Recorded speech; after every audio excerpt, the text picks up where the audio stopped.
Salam, saudara yang terkasih di dalam nama Tuhan Yesus Kristus.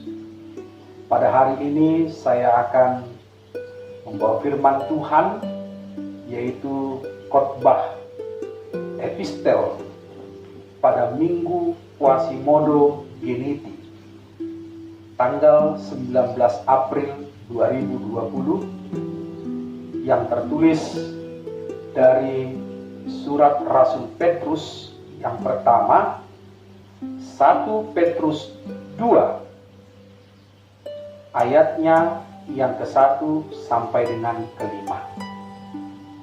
1 Petrus 2, ayatnya yang pertama sampai dengan yang ke-5.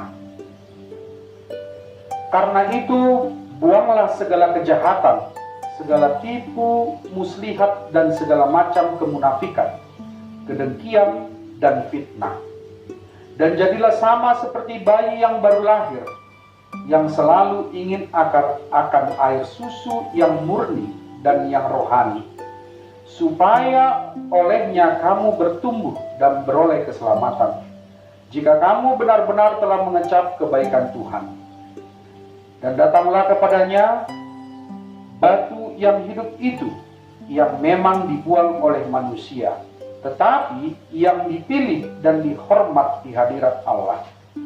Dan biarlah kamu juga dipergunakan sebagai batu hidup untuk membangun suatu rumah rohani bagi suatu imamat kudus, untuk mempersembahkan persembahan rohani yang karena Yesus Kristus berkenan kepada Allah.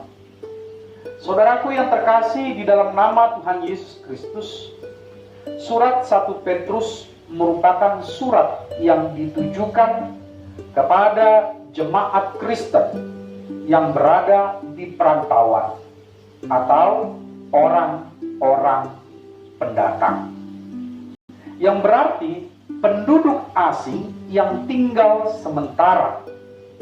Menurut pembagiannya, waktu surat ini ditulis, orang-orang Kristen sedang berada dalam penderitaan dan penganiayaan karena imannya kepada Yesus Kristus.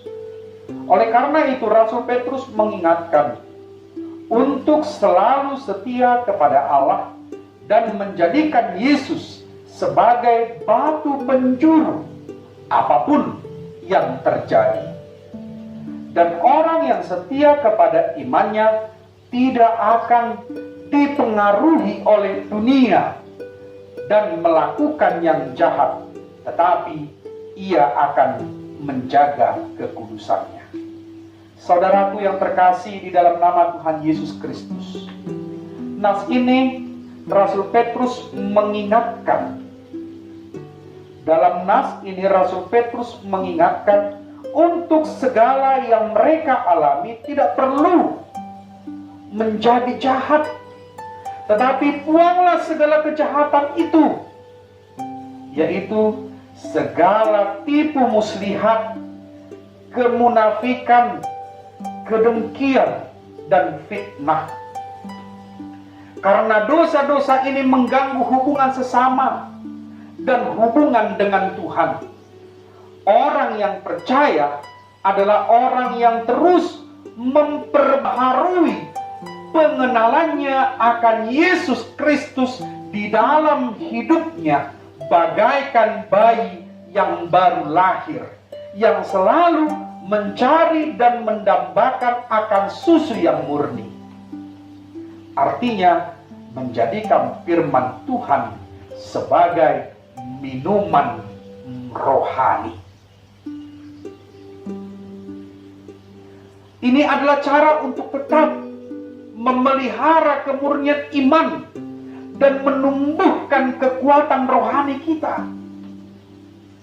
Dapat kita lihat dalam ayat 2. Dengan cara demikian, kita mampu menghadapi segala kejahatan, tipu muslihat, kedengkian, dan fitnah. Orang yang percaya, yang telah mengecap kebaikan Tuhan, pasti memiliki dorongan kuat dan jiwanya haus kepada Allah untuk terus menikmati dan melakukan firman Tuhan sepanjang hidupnya. Ayatnya yang ketiga. Oleh karena itu, hidup Kristen yang sehat dan bertumbuh adalah membuang dosa setiap hari dan jiwanya selalu haus akan Allah dan merindukan firman Tuhan seperti bayi yang merindukan air susu yang murni. Saudara yang terkasih di dalam nama Tuhan Yesus Kristus, orang yang jiwanya haus akan Allah dan firman-Nya digambarkan bagaikan batu hidup untuk membangun suatu bangunan rohani dalam ayat 5. Mengapa demikian? Karena firman itu membuatnya menjadi kuat, tegar, dan kokoh bagaikan batu. Karena batu adalah simbol ketegaran dan kerasnya hidup. Rasul Petrus ingin kita meneladani cara hidup Yesus sebagai batu penjuru. Yesus memiliki pendirian yang kokoh, bahkan ia harus menderita, dan disalib pun Yesus menjalaninya dengan ketegaran dan ketaatan. Tetapi ia tetap berjuang dan tidak putus asa dalam menjalani misinya hingga tuntas. Walaupun Yesus dibuang dan ditolak oleh dunia, dibuang oleh orang-orang yang tidak mempercayainya, tetapi dia adalah juru selamat dunia yang dikasihi Allah. Oleh karena itu, peran kita sebagai batu penjuru adalah mewartakan kabar gembira mengenai Yesus Kristus dan kerajaan Allah, menjadi teladan, bukan batu sandungan, memiliki pendirian yang kokoh, ketegaran, ketaatan, dan tidak mudah putus asa di dalam menjalani hidup ini. Walaupun ditolak karena iman kita kepada Yesus, tetapi kita harus tetap berkarya dan menunjukkan kebaikan sehingga hidup kita berguna untuk membangun kekeluargaan, persaudaraan, perdamaian, baik itu di rumah, di gereja, dan di tengah-tengah bangsa kita, sehingga hidup kita menjadi persembahan yang berkenan kepada Allah. Amin. Tuhan Yesus memberkati.